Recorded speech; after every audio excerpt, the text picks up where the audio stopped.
La grâce est totalement opposée aux œuvres. Elle n'a rien à voir avec la loi. Nous ne devons pas tomber dans les œuvres de la chair. Nous devons accomplir les œuvres de Dieu, mais il faut comprendre que quel que soit ce que le Seigneur nous demande de faire, il nous donne avec la grâce. Restez avec nous dans Jouissez de votre vie.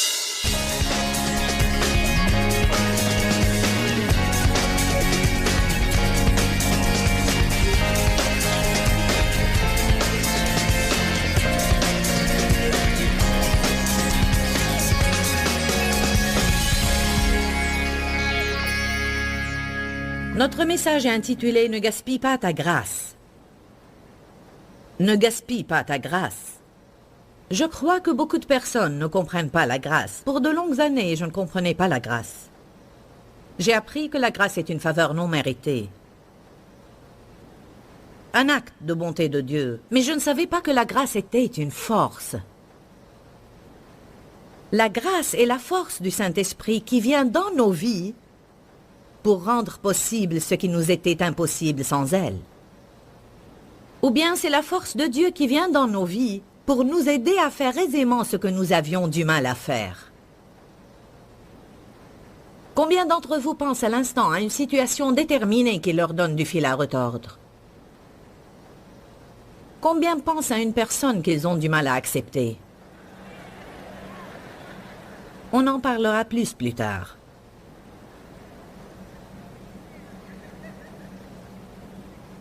La définition du mot grâce est bonté et faveur. Quelque chose qui est disponible à tous et gratuitement. Si la grâce est disponible à tous, alors pourquoi nous n'en jouissons pas tous? Parce qu'on ne la demande pas tous et on ne sait pas tous comment la recevoir. Je répète que Dieu est une personne d'honneur et il ne veut pas nous imposer son aide, il ne veut pas nous imposer sa présence dans nos vies et dans nos différentes situations. Malheureusement, beaucoup de personnes ne demandent l'aide de Dieu qu'après avoir perdu tout espoir. La plupart des personnes se tournent vers Jésus après avoir atteint le point le plus bas et perdu tout espoir et toute espérance, alors ils reçoivent Jésus finalement. Mais ce n'est pas toujours le cas. Quelques-uns sont plus intelligents que ça, alors que la plupart pensent « J'ai tout fait, j'ai tout essayé, et maintenant je vais voir si Dieu peut m'aider. » Vous pensez qu'on apprend dès la nouvelle naissance qu'on ne peut rien faire sans Jésus, mais on n'apprend pas vraiment cela. Car même après avoir reçu Jésus, on continue à faire toutes les choses par notre propre force. Et la Bible dit, sans moi, vous ne pouvez rien.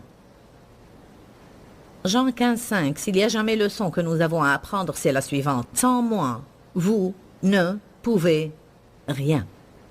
Si vous ne le croyez pas, le Seigneur sera dans l'obligation de vous le prouver.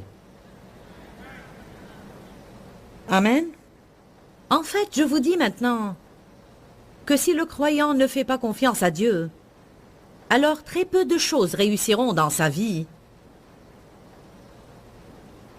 Car comme nous avons été sauvés par la grâce, non par les œuvres, afin que personne ne se glorifie, c'est de même, c'est-à-dire par la grâce, que nous devons apprendre à vivre. La grâce de Dieu est merveilleuse. La Bible dit, non seulement nous avons la grâce, mais nous avons la grâce, plus de grâce et encore la grâce. Amen. La grâce est totalement opposée aux œuvres. Elle n'a rien à voir avec la loi. Nous ne devons pas tomber dans les œuvres de la chair. Nous devons accomplir les œuvres de Dieu, mais il faut comprendre que quel que soit ce que le Seigneur nous demande de faire, il nous donne avec la grâce de l'accomplir. Alors on fait les œuvres de Dieu par la grâce de Dieu. Et si on fait les œuvres de Dieu et on compte sur lui, alors tout ce qu'il nous demande de faire devrait être relativement facile. On se débat beaucoup. La Bible dit, venez à moi, vous tous qui êtes fatigués et chargés, et je vous donnerai du repos. Pourquoi on ne reçoit pas ce dont nous avons besoin? Car on ne vient pas à lui, on va chez nos amis et ceux qui font la relation d'aide. On fait les choses par notre force. Je ne critique pas ceux qui font la relation d'aide. Si Dieu vous guide à les consulter, faites-le, mais moi je n'irai pas avant de le consulter. Et je ne choisirai pas n'importe quel conseiller, et sûrement pas quelqu'un qui n'en saurait pas plus que vous. Certaines personnes qui font de la relation d'aide, leur profession n'en savent pas autant que les personnes qui les consultent. Quand on apprend à vivre par la grâce de Dieu, cela provoque en nous une grande gratitude. Et Dieu veut qu'on vive dans la reconnaissance et la gratitude. Je sais que c'est par la grâce de Dieu que je fais ce que je fais maintenant. Dieu ne m'a pas appelé car je mérite d'être appelé, ni car je suis suffisamment intelligente pour être appelée. En fait, je n'ai pas encore compris pourquoi il m'a appelée. Je sais bien que c'est par sa grâce, sa miséricorde, sa faveur et par sa bonté aussi qu'il veuille se servir de moi, malgré tous mes défauts. C'est pourquoi Paul a dit « Sans la grâce de Dieu, j'en suis rien ». Quand vous comprenez la puissance de la grâce de Dieu, vous arrêtez de juger les autres, car vous réalisez que sans la grâce de Dieu, vos vies auraient été un désastre. Si le Seigneur ne m'avait protégé, j'aurais été mise en prison. Et c'est le cas de quelques-uns ici. Qui parmi vous a fait des choses pour lesquelles il méritait d'être emprisonné mais n'a pas été arrêté? La grâce est merveilleuse, n'est-ce pas? Je crois que c'est la grâce de Dieu seul qui m'a envoyé Dave Meyer. J'ai épousé le premier prétendant que j'ai eu à l'âge de 18 ans. J'ai été victime de ses vices sexuels et je pensais que personne ne voudrait de moi. Alors j'ai épousé le premier homme qui s'est intéressé à moi. Il a fait beaucoup de problèmes et on a vécu un cauchemar pendant 5 ans. Nous étions séparés la plupart du temps. Et il m'est arrivé de rentrer à la maison et ne pas l'y trouver, et je me retrouvais seule pour plusieurs mois sans que je sache où il est. Parfois, il m'emmenait vers d'autres États, puis disparaissait en me laissant seule là-bas. À l'âge de 18 ans, j'ai été abandonnée en Californie et au Mexique. Je sais ce qu'est la souffrance. Je me souviens qu'à 18 ans, je me mettais au lit et disais « Seigneur Tout-Puissant, je te prie de m'envoyer un partenaire qui m'aimerait. » et qui m'emmènerait aussi à l'église. Je voulais servir le Seigneur, mais j'avais eu tellement de problèmes qu'il m'était impossible de le faire.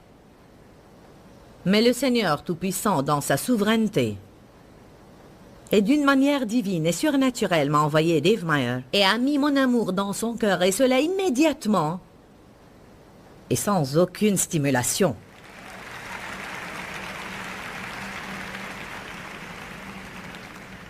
J'étais en train de laver la voiture de ma mère devant notre maison, et Dave travaillait avec l'homme qui vivait dans l'étage au-dessus de l'appartement de mes parents, et il était venu le chercher. Quand il m'a vu là-bas, il s'est dit « Elle est mignonne, je vais essayer de lui parler. » J'étais là, portant un short, en train de laver la voiture. Il m'a dit « Veux-tu laver ma voiture aussi ?» J'ai répondu « Si tu veux qu'elle soit lavée, lave-la toi-même. »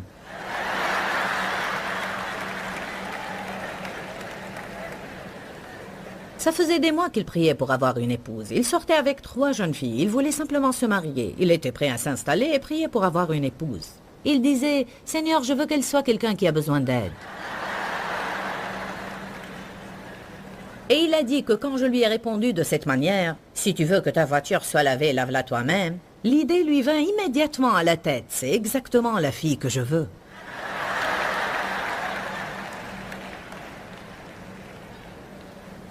Dave était né de nouveau. Pour notre premier rendez-vous, on a joué au bowling. Je crois que j'ai gagné. Il m'a dit « Tu veux boire quelque chose ?» J'ai répondu « Oui, je voudrais une bière. » Tu la veux dans un verre? Non, la bouteille est bonne.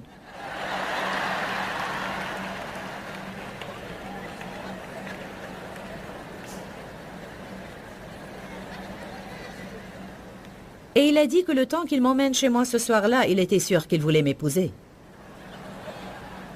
C'était sans aucun doute la grâce de Dieu. Parce que je faisais du mal et j'étais une fille très sarcastique et agressive.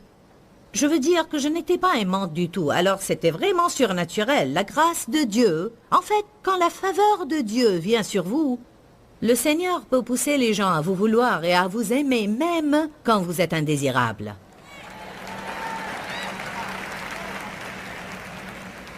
Quelques-uns font des pieds et des mains pour sortir avec quelqu'un, tandis que vous devriez prier 5 minutes le matin pour être favorisé. Et puis partir au travail et sourire.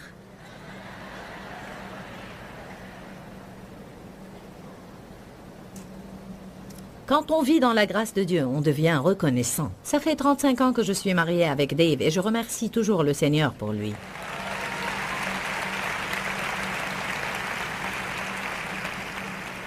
Qu'est-ce que j'aurais prêché si je n'étais pas mariée avec Dave? Il dit que le Seigneur l'a mis dans ma vie pour crucifier ma chair, et je pense qu'il a raison. Il m'est un privilège d'être en fait l'épouse de Dave. Allez, applaudissez Dave.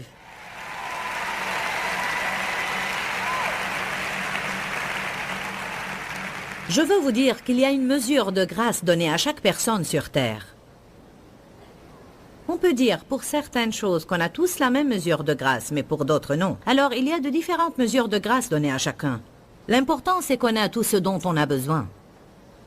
Ça ne sert à rien que Dieu vous donne la grâce de prêcher si vous n'êtes pas appelé à le faire. S'il y a une chose qu'on devrait apprendre à discerner, c'est quand la grâce est présente et sur quoi elle est présente. Et on devrait apprendre aussi à discerner quand elle n'est plus là. Quand la colonne de nuée se déplace, il vaudrait mieux qu'on la suive. Beaucoup de personnes essayent de continuer dans des œuvres après que le Seigneur ait déjà terminé avec. Et ce n'est que labeur, labeur, labeur, labeur. Il faut que vous sachiez qu'il y a des saisons avec Dieu. Et il se peut qu'il se serve de toi toujours dans le même domaine. Et il se peut que tu sois conscient de son appel. Mais il se peut qu'il y ait des saisons d'épreuves. Si jamais tu endures quelques épreuves, ne lâche pas en disant « la grâce n'est plus là ». Il vaut mieux prendre le temps de vérifier tout cela.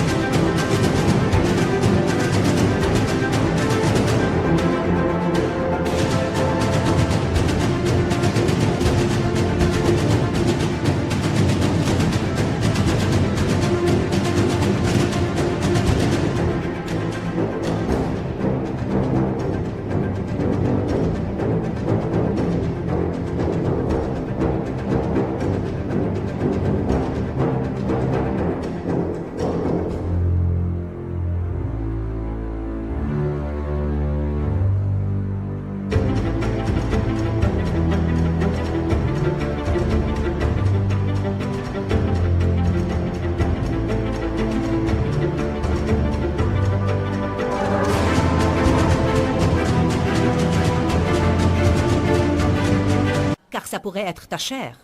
Mais si tu ne fais que te débattre, te débattre, te débattre, te débattre, te débattre, te débattre, et tu as envie d'abandonner, et tu as perdu ta joie, et que rien ne réussit, tout n'est que lutte, alors dis Dieu, est-ce vraiment ce que je suis censé faire? Je vous dis que je ne lutte pas pour faire ce que je fais. On n'a pas de problème financier, et on n'éprouve pas de difficulté à inciter les gens à nous aider. Prêcher n'est pas une corvée pour moi. Et je ne me fais pas de soucis pour recevoir des invitations pour prêcher. Pas de difficulté dans ce que Dieu vous appelle à faire et vous oint pour faire. C'est vrai que j'ai lutté au début, mais non parce que Dieu ne m'avait pas appelé, mais parce que je ne savais pas comment recevoir la grâce. Je faisais les choses par la force de ma chair. Et j'essayais de faire les choses à ma façon. Et j'ai en fait beaucoup lutté pour que mon ministère se développe avant que Dieu ne le développe lui-même. Il se peut que vous vous débattiez même dans les choses auxquelles vous êtes appelés si vous ne les faites pas dans la grâce de Dieu. Alors je vous encourage à apprendre à recevoir la grâce de Dieu. Si quelqu'un me dit, tu sais, le Seigneur veut que je tienne à mon mariage. Et il me l'a déclaré clairement, il veut que je tienne à mon mariage. Mais c'est trop difficile, je suis misérable et je ne sais pas combien je vais persévérer. Il y a un problème. Car si le Seigneur t'a appelé à tenir à ce mariage et te l'a déclaré clairement, alors sa parole l'oblige à te donner la grâce ou la force d'y persévérer. Et non seulement de persévérer, mais de le faire en tant que conquérant. Il faut que vous compreniez cela aujourd'hui, car quelques-uns d'entre vous ne font rien que se plaindre de leurs conditions. Pourtant vous dites, c'est là où je crois que Dieu veut que je sois. Je crois qu'il veut que je travaille ici, mais je hais cette place, je hais mon patron, gna gna gna gna gna. Mais Dieu m'a dit de ne pas démissionner. Si c'est vraiment la volonté du Seigneur que tu sois là, alors il t'a mis dans cet endroit que tu n'aimes pas, soit pour crucifier ta chair, soit pour que sa volonté soit faite dans la vie de quelqu'un d'autre. Le point essentiel, c'est que là où le Seigneur te met, il te donne la grâce d'y persévérer. Qui sait que le Seigneur ne va pas l'appeler à faire quelque chose sans lui donner la grâce nécessaire? Quoi qu'il nous appelle à faire, il nous équipe à faire. Alléluia. Prenez Romains 12, verset 6. La grâce est la force accordée pour nos conditions dans la vie, que nous soyons femmes d'intérieur ou dans le ministère. Ma fille est née à 4 enfants maintenant. Et je vous dis, je suis fatiguée rien qu'à la voir. Elle a dit l'autre jour, quand elle était en train de repasser ses nouveaux rideaux en essayant de les accrocher pendant qu'elle nourrissait les enfants et changeait leurs couches, elle a dit, en fait, c'est ce que j'ai toujours voulu dans la vie, et je l'ai maintenant, et je suis contente.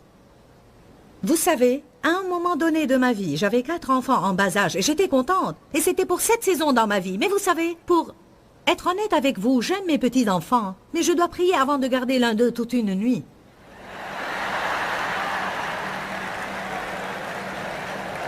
Je les aime et je ferai n'importe quoi pour eux. Mais j'aime les visites éclairs. Je peux leur rendre visite 5 fois par jour. Et dès que je rentre de voyage, je vais tout de suite. Et avant de faire quoi que ce soit, voir mes petits-enfants. Mais vous savez, maintenant, je vis une saison différente dans ma vie. Et je suis ointe pour des choses différentes. Je suis ointe pour le silence. J'ai une grâce spéciale pour mener une vie tranquille. J'ai une grâce spéciale pour mener une vie paisible. Amen. Dave et moi, on se sépare rarement. Et c'est bien. Mais il va assister à un tournoi la semaine prochaine. Je ne veux pas l'accompagner. Je vais pouvoir rester toute seule à la maison. Pour une semaine. Gloire à Dieu. Amen. Personne ne pourra me prendre la télécommande. Et ne tirera les couvertures la nuit. Je plaisante, il va me manquer beaucoup. Vous passez par de différentes saisons dans la vie. Amen. Alors vous devez savoir dans quelle saison vous êtes et où le Seigneur vous veut. Et vous devez discerner pourquoi vous êtes loin. Et arrêtez de vous sentir frustré. En essayant d'être là où Dieu ne vous veut pas et en essayant de faire des choses qu'il ne vous a pas appelé à faire. Ne faites plus ce que les autres sont appelés à faire et sont loin pour alors que vous ne l'êtes pas. Et réjouissez-vous, car Dieu ne vous donne pas des choses que vous n'êtes pas censé avoir. Vous auriez été misérable si le Seigneur vous avait accordé tout ce que vous vouliez dans la vie. Romains 12:6 dit, « Mais nous avons des dons différents, des facultés, des talents et des qualités différentes. Selon la grâce qui nous a été accordée, utilisons-les. » Dites tous, « Je ne peux pas aller au-delà de ma grâce. » Jean 3:27. Je veux aujourd'hui que vous glissiez facilement dans le repos de Dieu. Comme j'ai déjà mentionné, avant de commencer, je veux que vous soyez des chrétiens bien huilés. Je veux que vous soyez tellement loin par la force du Saint-Esprit que vous pourriez glisser à travers les difficultés de la vie et glisser d'entre les mains de Satan. On a besoin de beaucoup plus d'huile, n'est-ce pas? L'Esprit de Dieu, qui est l'Esprit de grâce, est symbolisé dans les Écritures par l'huile. Jean 3:27 nous apprend une leçon importante. Commençons par le verset 26. Ils allèrent auprès de Jean et lui dirent, « Rabbi, celui qui était avec toi au-delà du Jourdain, et à qui tu as rendu témoignage. Il faut que tu fasses attention, Jean. Voici qu'il baptise le peuple et que tous les gens vont à lui. » Cet homme était Jésus, et Jésus est sur scène maintenant. Heureusement, Jean savait qu'il était précurseur. Il savait quand être en avant-scène et quand se retirer. Alléluia. Ça me rappelle les personnes qui travaillent avec moi. Je leur demande de jouer un rôle de meneur, mais dès que j'arrive, ils s'effacent. Les personnes qui vous donnent du mal sont ceux qui ne connaissent pas leur place et essayent de vous voler votre place. Amen. Certaines personnes ne sont pas ointes pour être numéro 1, mais elles sont ointes pour exceller en numéro 2. Ce que je déteste le plus, c'est voir quelqu'un qui est oint pour aider quelqu'un d'autre et qui essaye d'être ce que l'autre personne est alors qu'il était censé l'aider. Quand est-ce qu'on va apprendre ce que la Bible dit? Celui qui reçoit un prophète en qualité de prophète recevra une récompense de prophète. Je pensais ce matin à ce verset et j'ai dit à ceux qui m'aidaient, il y a des personnes qui m'aident pendant que je suis en tournée. Et une dame qui s'occupe de ma maison. Je n'aurais pas pu faire ce que je fais sans leur aide. Et je ne peux pas aider beaucoup de gens si je ne suis pas bien secondée. Je leur ai dit, vous remarquez ce que la Bible dit? Celui qui reçoit un prophète en qualité de prophète recevra une récompense de prophète. Qu'est-ce que cela veut dire? Quand vous aidez quelqu'un à accomplir l'appel de Dieu, vous recevrez exactement la même récompense qu'il reçoit. Alors, quelle est la différence entre ce que nous faisons, du moment qu'on agit, selon la grâce de Dieu qui nous est accordée? Dave dit toujours aux gens qui demandent avec curiosité, comment est-ce que ça marche dans votre couple que Joyce soit à l'avant-plan et toi plus ou moins dans les coulisses? Vous savez ce qu'il leur dit? Je n'ai pas la grâce de prêcher. Sinon, je serais en train de le faire. Alors, je fais ce que j'ai la grâce de faire.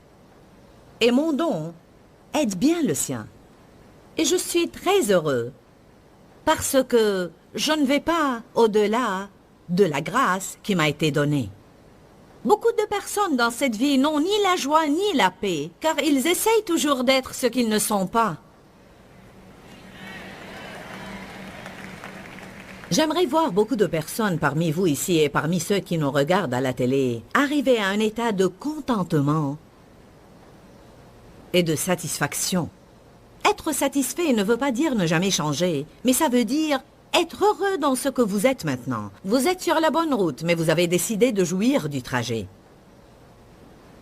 Je n'étais pas satisfaite. Quand mon ministère était restreint, je voulais qu'il se développe. Et quand il s'est développé, j'ai voulu qu'il se développe plus. Je remercie Dieu d'avoir surmonté cela.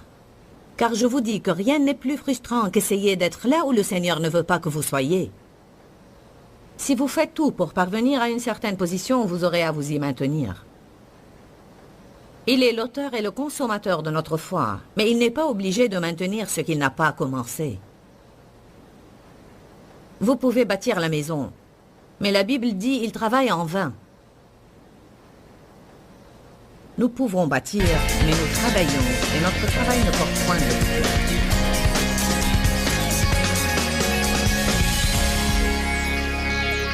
Souvenez-vous que vous pouvez savoir que vous êtes en Christ, vous pouvez connaître celui qui vit en vous, et que vous pouvez faire face à quoi que ce soit, et vous pouvez le faire sans peur. Aujourd'hui, nous offrons une série d'enseignements en 5 parties, intitulée « Vivre avec assurance et sans peur ». Je ne sais pas sur quel point de votre vie Satan vous attaque, peut-être avec la peur. Je ne sais pas à quelle situation vous faites face en ce moment qui peuvent vous sembler très alarmantes, mais je sais que la parole de Dieu a le pouvoir qui vous permettra de faire tout ce que vous devez faire. Dis-leur que je les aime. Dans ce livret, Joyce Meyer donne une révélation de l'amour de Dieu pour nous. Pour obtenir ce livret gratuitement, écrivez-nous à Joyce Meyer, boîte postale 40095-6300, Larnaca, Chypre. Ou bien visitez notre site web www.joycemeyer.org/fr.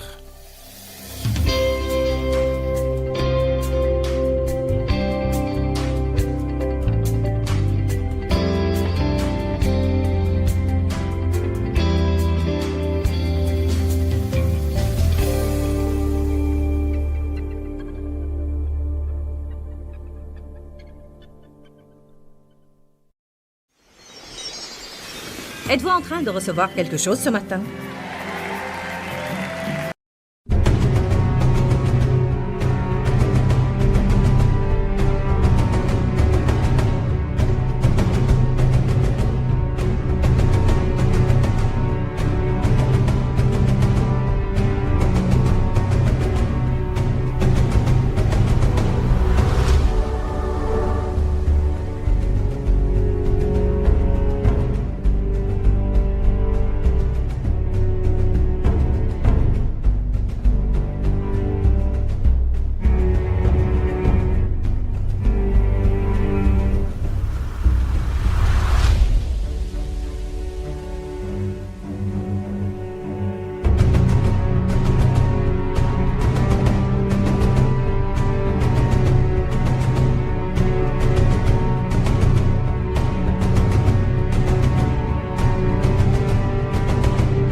Contre quoi luttez-vous? En fait, je vous défie aujourd'hui. Identifiez avec quoi vous vous débattez et je vous dirai que vous êtes en train de tenter sur ce point, vous ne croyez pas. Restez avec nous dans Jouissez de votre vie.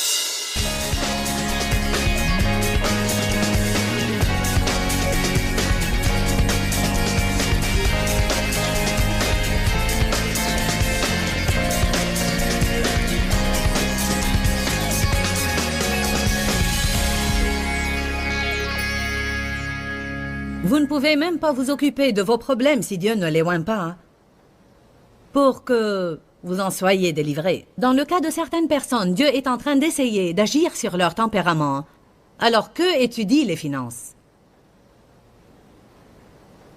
Vous ne pouvez être délivré que des ennemis que Dieu place entre vos mains. Vous pouvez être délivré uniquement des ennemis que Dieu place entre vos mains. Qui comprend ce que je veux dire par ça? Nous pourrions voir quelqu'un d'autre être délivré d'un problème avec lequel nous avons aussi des difficultés. Nous voulons savoir comment ils ont fait ça et ce que l'Éternel révèle, et nous commençons donc à œuvrer sur ce point alors que Dieu essaye d'en traiter un autre. Vous ne pouvez même pas changer sur ce point si Dieu ne vous donne pas la grâce. Vers quoi Dieu donne-t-il la grâce? Vers ce qu'il cultive en vous en ce moment.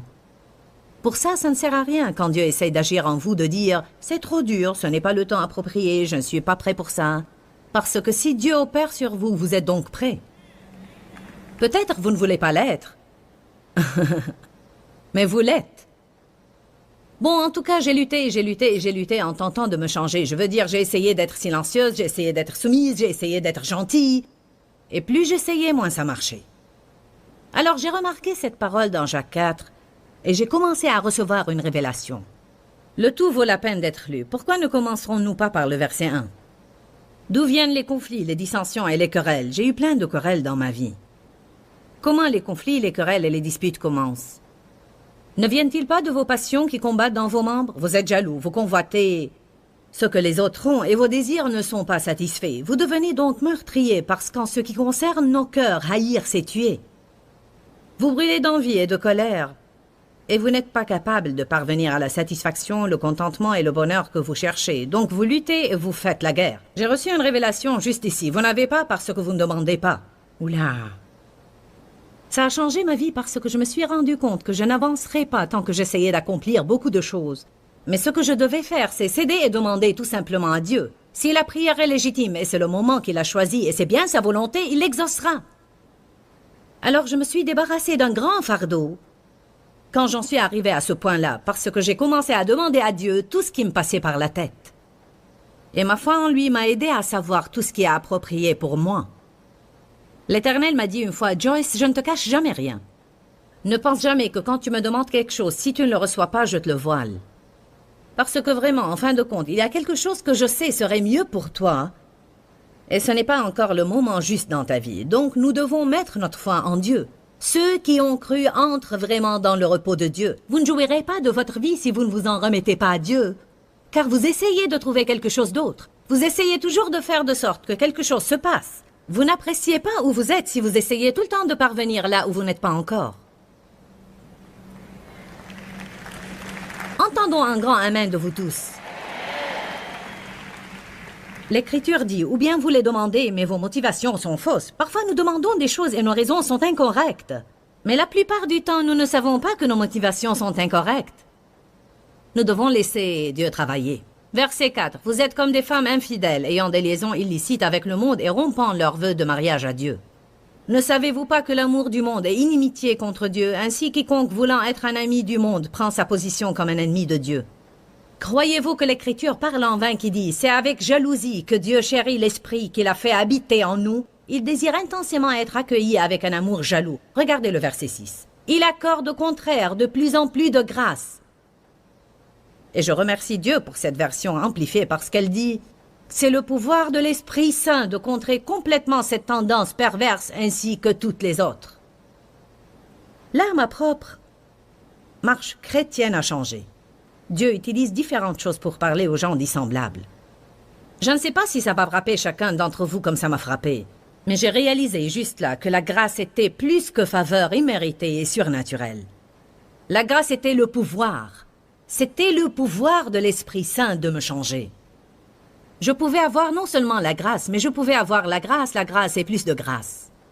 Si je devais maigrir un peu, et que mon appétit était incontrôlable, et que je ne semblais pas pouvoir faire les choix adéquats, je n'aurais pas besoin d'essayer 50 régimes, je devrais prier pour la grâce. Et prier pour ne pas tomber dans la tentation. En fait, je prépare une série puissante en ce moment sur la prière. Nous devons prier plus et lutter moins.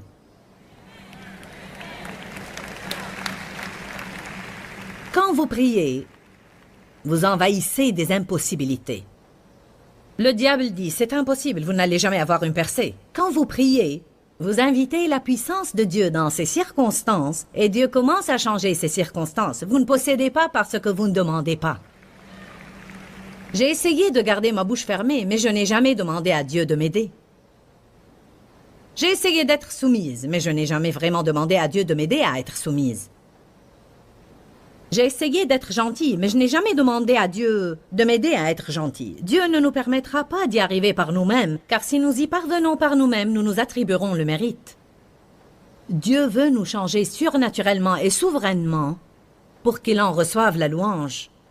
Mais il nous donne de plus en plus de grâce pour contrer cette tendance perverse et toutes les autres parfaitement. Quelle sorte de tendance pernicieuse avez-vous? Qui peut penser à une tendance malsaine dans sa vie qui doit être changée? En haut dans les balcons, pouvez-vous tous penser à quelque chose qui a besoin d'être changé dans votre vie?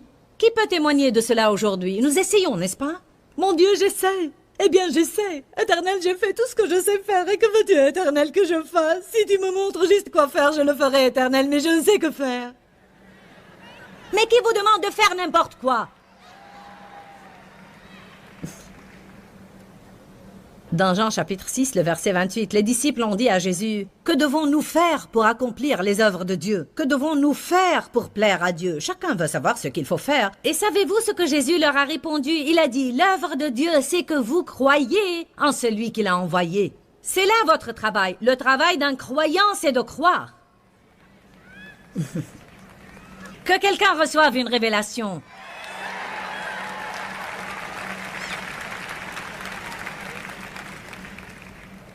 Je dois faire de l'exercice, et je déteste faire de l'exercice. Essayer ne marche pas, je l'ai déjà fait. Alors je crois en Dieu. Et vous devez croire en Dieu avec moi. Et j'obtiens une certaine percée. Il y a vraiment des jours où ça me plaît. J'ai hâte d'y aller. Et puis quand je commence à déchoir de nouveau, je prie davantage. Éternel! Vous devez tenir ferme dans la prière jusqu'à ce que vous ayez une percée. La Bible dit, c'est pour la liberté que Christ nous a affranchis. Demeurez donc ferme et ne vous laissez pas mettre de nouveau sous le joug de la servitude. Mon mari aime faire de l'exercice. Je voudrais être comme lui, mais je ne le suis pas. Alors je prie. Et je crois. Amen. Êtes-vous en train de recevoir quelque chose ce matin? Contre quoi luttez-vous? En fait, je vous défie aujourd'hui. Identifiez avec quoi vous vous débattez et je vous dirai que vous êtes en train de tenter sur ce point, vous ne croyez pas. Vous essayez par vos propres plans ou vos idées ou celles de quelqu'un d'autre, mais vous ne vous en remettez pas à Dieu. Vous pouvez faire sans régime, mais cela ne veut pas dire que vous allez maigrir. Mais si Dieu ointe une idée pour vous, ouhou! Satan hors de mon chemin. Allez, à 1 Pierre.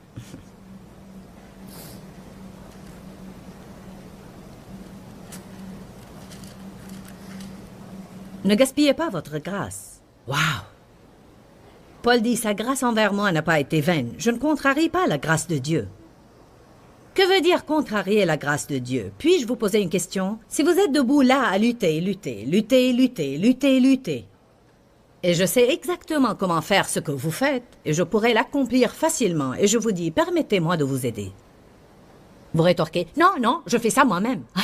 Alors je deviens... C'est parce que j'ai un don pour régler cette chose avec laquelle vous vous débattez, et je suis ointe pour vous aider. Mais si vous ne me permettrez pas cela, je me sens frustrée. Il y a des personnes par milliers dans les églises qui sont doués pour aider ces dirigeants, mais certains responsables sont tellement butés qu'ils ne permettent à personne de les aider.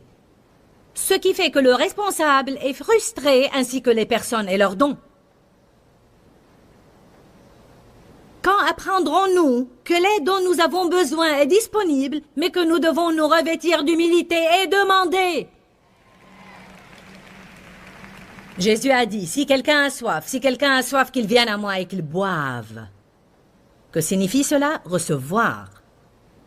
Recevez la grâce de Dieu. La Bible dit « Approchons-nous avec assurance du trône afin d'obtenir miséricorde et de trouver grâce pour être secourus dans nos besoins. » Nous devons rentrer et dire « Éternel, j'ai besoin de grâce et d'encore plus de grâce parce que je n'y arrive pas tout seul. Il n'y a rien que je puisse faire sans toi, Éternel. Tu es tout et je ne suis rien sans toi. Aide-moi, Éternel, et fais tout ce que tu m'as appelé à faire. »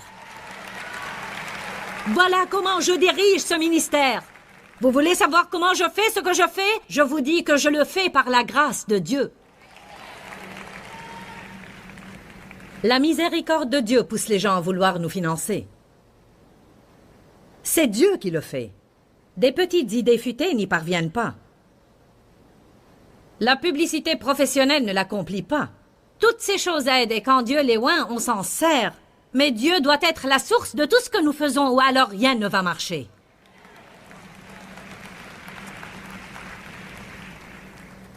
1 Pierre 5. La seule façon de nous changer, c'est par la grâce de Dieu. Combien d'entre vous sont fatigués de lutter contre eux-mêmes? Alors pourquoi ne me faites-vous pas une faveur et commencez simplement à prier au sujet de ces circonstances et remettez-vous-en à Dieu? Quand vous priez, vous plantez une graine. La prière est une graine. Tant que la terre subsistera, les semailles et la moisson ne cesseront pas. Vous devez comprendre qu'entre votre graine et votre récolte, il y a le temps.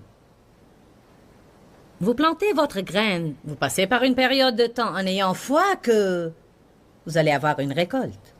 Vous priez et demandez à Dieu de vous changer.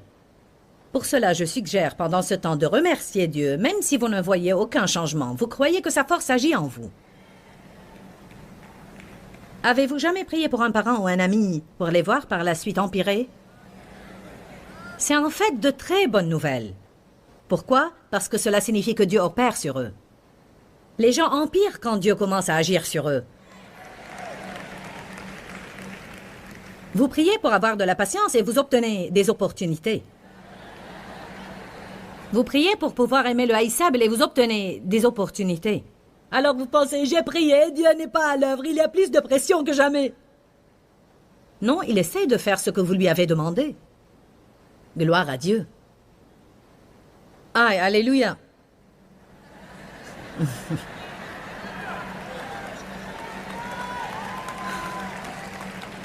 Vous savez, le aïe vient toujours avant l'alléluia. Vous pouvez dire ici alléluia, mais quand vous revenez à la maison, ce sera aïe. Gloire à Dieu. 1 Pierre 5, verset 10.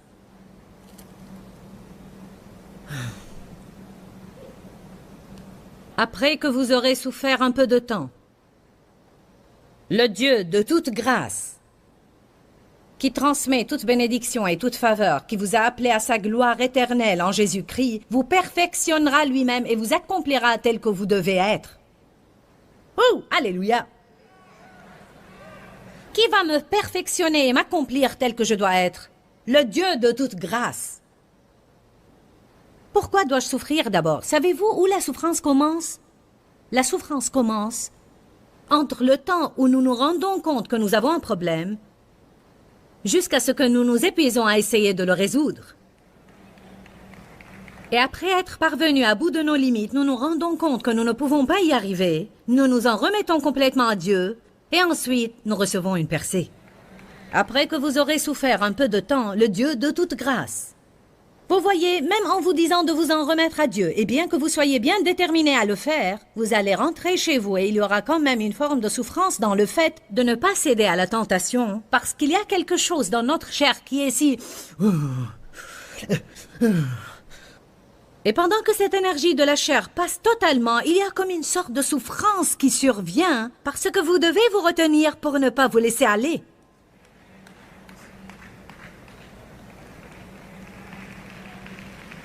Quand vous voyez quelqu'un faire quelque chose de faux et vous voulez tellement lui dire.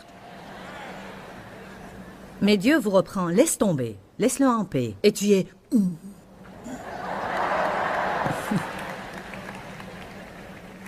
Lisons 1 Thessaloniciens 5. Nous finirons avec ça. C'est la révélation que j'ai reçue quand Dieu m'a montré cette écriture dans Jacques 4. Et c'est qu'il n'y a pas seulement peu de grâce, mais il y a la grâce et plus de grâce. Et après quoi, il y a davantage de grâce et plus de grâce et encore plus de grâce. Et vraiment, vous ne pourrez jamais manquer de grâce. En fait, la Sainte Bible dit, là où le péché abonde, la grâce surabonde. Il y a toujours plus de grâce que vous n'avez de problème. N'agissez pas comme si Dieu est un pauvre petit Dieu à qui vous ne pouvez adresser qu'une pauvre petite requête. Dieu peut s'occuper de 2 de vos problèmes le même jour. Regardons 1 Thessaloniciens 5. Nous finirons avec cela. Si vous n'êtes pas encore par-dessus bord, ceci doit vous renverser. Verset 22. Abstenez-vous de toute espèce de mal. Redressez-vous, volez droit, faites ce que vous devez faire, menez des vies saintes. Ça ne dit pas tout ça, mais c'est une improvisation.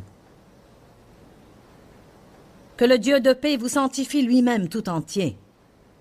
Nous avons parlé de la sainteté hier soir, et nous avons dit que l'Esprit Saint est l'agent dans la sanctification. Nous ne pouvons devenir saints que par l'œuvre de l'Esprit Saint dans nos vies. C'est pour cela que nous recevons l'Esprit Saint et non pas l'Esprit non saint. Que le Dieu de toute grâce, que le Dieu de paix vous sanctifie lui-même tout entier, vous sépare des choses profanes et vous rend purs et entièrement consacrés à Dieu. Et que tout votre être, l'esprit, l'âme et le corps soient conservés irréprochables, irrépréhensibles lors de l'avènement de notre Seigneur Jésus-Christ. Serait-ce beaucoup demandé? Verset 24. Celui qui vous a appelé à être sien et fidèle est complètement digne de confiance et c'est lui qui vous sanctifiera.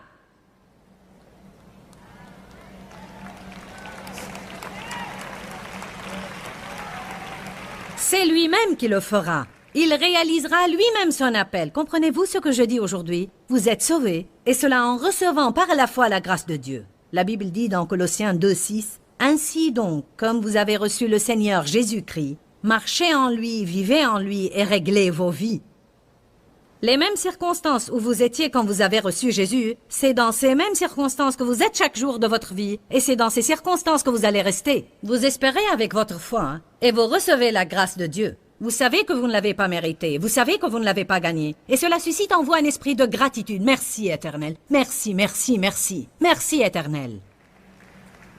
Tu es digne d'être loué. Arrêtez de lutter. À chaque fois que vous vous sentez frustré, à chaque fois que vous avez l'impression de lutter, vous devez vous dire aussitôt et à l'instant, « Je suis dans les œuvres de la chair et je dois revenir dans la grâce de Dieu. » Si vous avez des enfants à la maison et vous avez l'impression de lutter et d'être frustré au point d'abandonner, vous devez dire, « Éternel, j'ai besoin de toi pour m'aider. Aide-moi, donne-moi la grâce d'être agréable bien que je ne me sente pas bien. » Quand je ne me sens pas bien, je prie toujours pour une mesure supplémentaire de grâce pour que je puisse me comporter de façon correcte. Il y a un autre verset que je voudrais vous montrer avant de terminer, et je promets de finir et de vous laisser aller manger votre hot dog. Allez à 2 Corinthiens. Je crois que cette écriture est très importante. 2 Corinthiens, chapitre 12. Regardez bien le verset 8. Il y avait quelque chose qui tracassait Paul. La Bible l'appelle une écharpe dans la chair. Certains pensent que c'était une maladie, d'autres disent que c'était Satan lui-même, d'autres encore pensent que c'était une personne qui l'accablait. Le principe est le même, peu importe ce que c'était. Paul était vraiment gêné. Verset 8. 3 fois j'ai prié le Seigneur et l'en ai imploré et l'ai supplié de bien vouloir l'éloigner de moi. Verset 9. Et il m'a dit ma grâce, c'est-à-dire ma faveur, ma générosité, ma bonté et ma clémence, te suffit. Elle est suffisante contre n'importe quel danger, et en fait, elle te permet de supporter la difficulté résolument. Parce que ma force et ma puissance s'accomplissent de la façon la plus efficace dans ta faiblesse. L'Éternel dit, « Ma grâce vous permettra d'être dans vos circonstances et d'agir comme un homme mûr ou une femme de Dieu. » M'entendez-vous bien ce matin? Peut-être avez-vous un époux qui n'est pas sauvé. Priez pour la grâce et Dieu vous amènera à être là et à être une lumière et à porter le fruit de l'esprit même en temps difficiles. Peut-être avez-vous un enfant avec un handicap d'apprentissage ou alors une personnalité trop pénible et difficile pour vous. Priez pour la grâce. Si Dieu vous a donné ces enfants, alors vous avez la capacité de les élever. Priez pour la grâce et plus de grâce. Passez votre temps avec Dieu chaque jour et puisez de lui la force dont vous avez besoin. Ceux qui se confient en l'Éternel renouvellent leur force. Ils prennent leur vol comme les aigles. Ils courent et ne se lassent point. Ils marchent et ne se fatiguent point.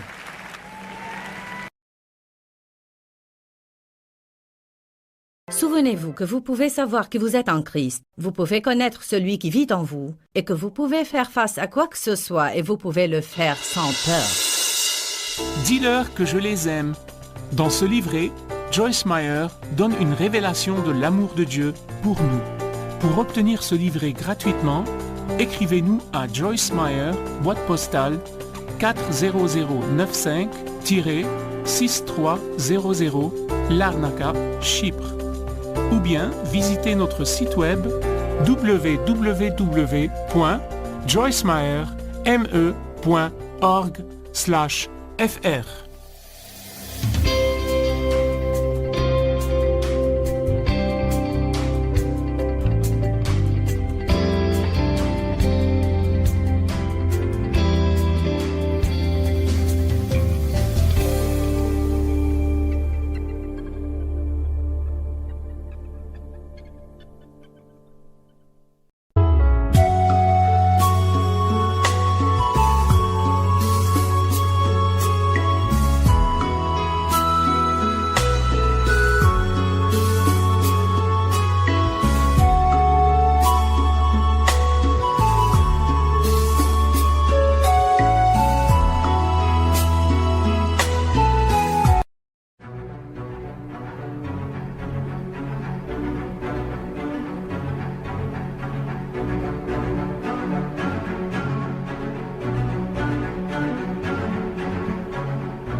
khắp phương trời vẫn nhớ tới quê hương. Người về đây thăm làng Trù quê mẹ và làng Sen quê cha, xúc động bồi hồi người rơi giọt lệ, thương mái nhà tranh thương đất mẹ nghèo.